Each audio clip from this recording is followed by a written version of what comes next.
Well, hello, Farmers Branch. We're getting ready for another socially distant City Council meeting set for 6 p.m. on Tuesday, January 19th, 2021.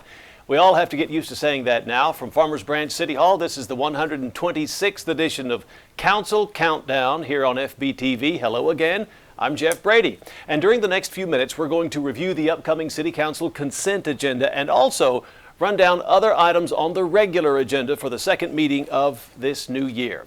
So first, after a report on study session, members of the council will consider 5 items on the consent portion of the agenda. Agenda item I-1 is to consider approving the minutes for the regular meeting held January 5th. Agenda item I-2 is to consider approving resolution number 2021-014, authorizing the city manager to execute an agreement with Home Depot Pro Institutional to perform the Manske Library's facade improvement through the U.S. Communities Government Purchasing Alliance contract in the total amount of $145,429.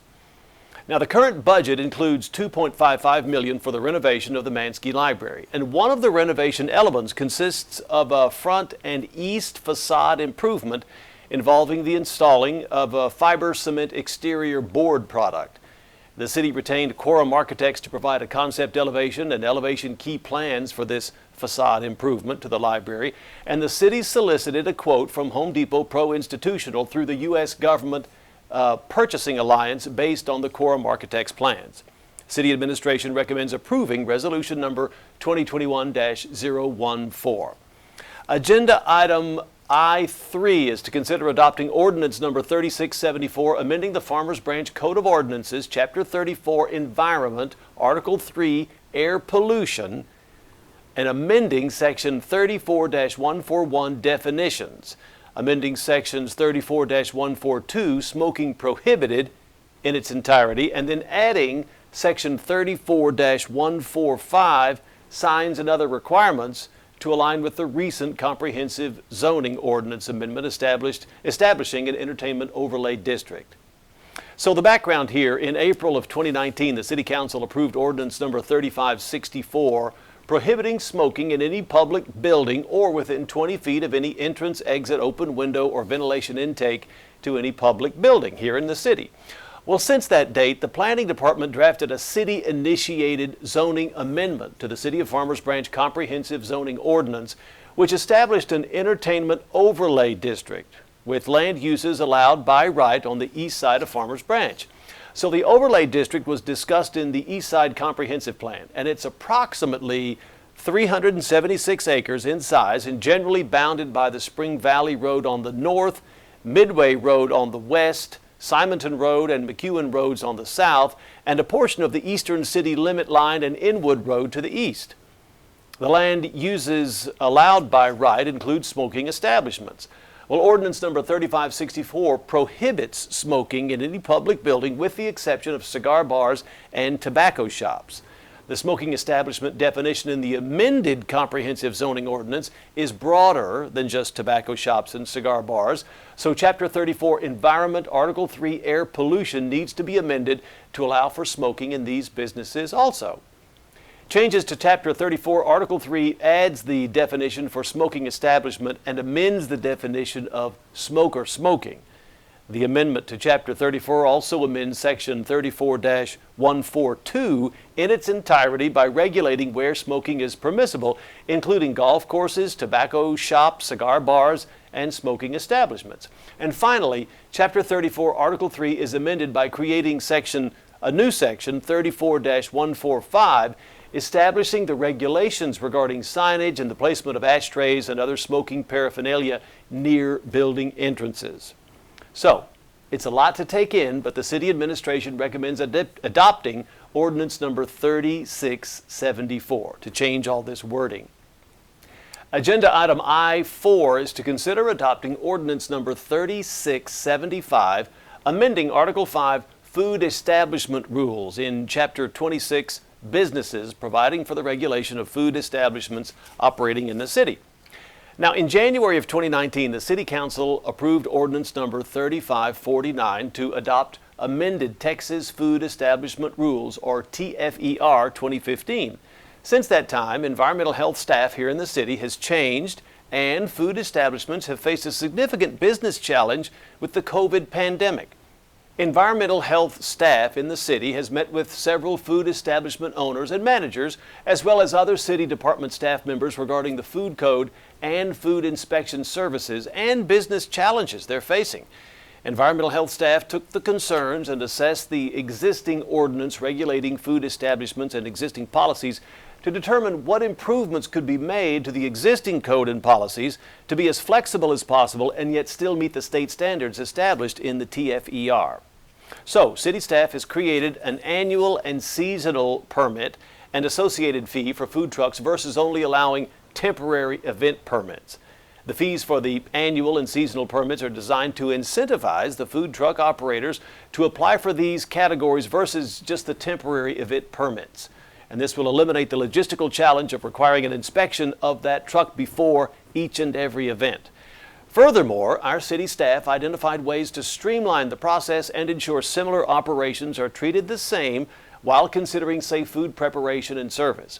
In addition, our staff identified some small changes to the ordinance that will improve the language to maintain consistency with state and county regulations.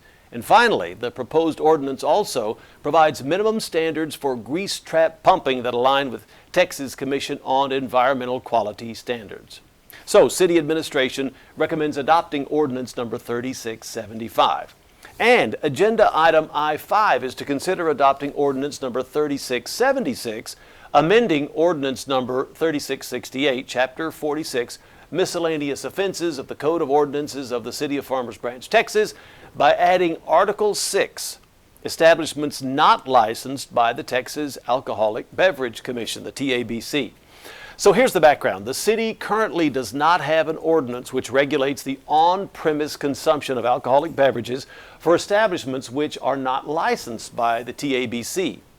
Due to banquet hall event centers being allowed within the city subject to appropriate zoning, our city staff believes it is necessary to establish an ordinance which addresses these types of venues and other venues not regulated by TABC that may want to have patrons bring their own alcoholic beverage for on-premise consumption.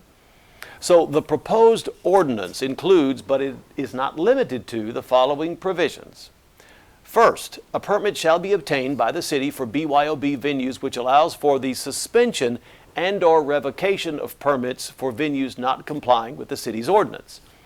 BYOB venues shall be closed between 2 and 7 a.m. each day except Sunday, and between 2 a.m. and 12 p.m., that is noon, on Sunday, and peace officers are required on these premises. Now, some of you may remember at the City Council meeting on November 17th, City Council expressed interest in having BYOB venues close at midnight instead of a little bit later at 2 a.m. each day. Well, the city attorney has advised that due to Dallas County allowing for late hours on-premise consumption until 2 a.m., the proposed BYOB ordinance would not be enforceable if the city were to adopt hours which are more restrictive. Therefore, the proposed ordinance remains unchanged from the November 17th meeting and allows for BYOB venues to close later at 2 a.m. in accordance with Dallas County. City Administration again recommends adopting ordinance number 3676. And that's it for the consent agenda. Here are the other items coming up before the council on the regular agenda. Agenda item J1 is the Economic Development and Tourism Year in Review video update. Agenda item J2 is to consider approving resolution number 2021-017, authorizing the purchase of a 2021 Pierce Custom Velocity PUC pumper for the fire department, again through the Houston-Galveston Area Council Cooperative Purchasing Program in the amount of $756,471. Agenda item J3 is to consider approving resolution number 2021-006, authorizing a contract with Fuquay Incorporated for B Street and Springvale Lane sanitary sewer improvements pursuant to the 2020 Dallas County Community Development Block Grant Program funds. And agenda item J4 is to consider approving resolution number 2021-015, authorizing a contract with Fuquay Incorporated for Dennis Lane sanitary sewer improvements, pursuant again to the 2020 Dallas County Community Development Block Grant Program CARES Act project funds. That's a mouthful. In addition, the council may recess into closed session, but will then reconvene into regular session to take necessary actions. For more information on these items or the full agenda, you can log on to farmersbranchtx.gov. And that'll do it for the January 19th agenda. One final note, if you haven't heard already, the Farmers Branch City Council truly wants to encourage citizen input from a wide cross-section of the community to better organize that process. So toward that end, beginning this month, anyone who wishes to speak before council will need to sign up at least 30 minutes prior to the start of the regular council meeting, and that's typically by 5:30 p.m. And that can be done either online or in person here at City Hall. While speaking, remember to be prepared and state your full name and address at the podium. Comments should be directed to the council. You'll be allowed up to 3 minutes per person. The podium has a countdown clock which will indicate your remaining time. And if you have written notes for the mayor and the council, please be sure to provide an extra copy for the official files. Now, of course, inflammatory or disparaging remarks or disruptive behavior will not be allowed in the council chambers. But again, the council wants to encourage citizens to share their comments and questions when appropriate. Every regular meeting of the Farmers Branch City Council can be seen live here on FBTV, that is Spectrum Channel 16 in Farmers Branch, AT&T UVerse Channel 99 throughout the DFW Metroplex, or online, again, at www.farmersbranchtx.gov. And additionally, in an effort to reach streaming audiences, this meeting will be streamed live on Vimeo and our YouTube channel. The City Council Information Program will be made available simultaneous to agenda posting on the Friday before each regular City Council meeting and will air prior to the live meeting as well as before all City Council meeting replays here on FBTV. And that replay schedule, by the way, is at 6 p.m. 7 days a week. All meetings are subject to change, so be sure to stay tuned to FBTV for any updates and more information. And in the meantime, the January 19th meeting of the City Council starts at 6 p.m. this Tuesday evening at Farmers Branch City Hall. Until then, I'm Jeff Brady. You're watching continuing coverage of the Farmers Branch City Council on FBTV, and please stay with us.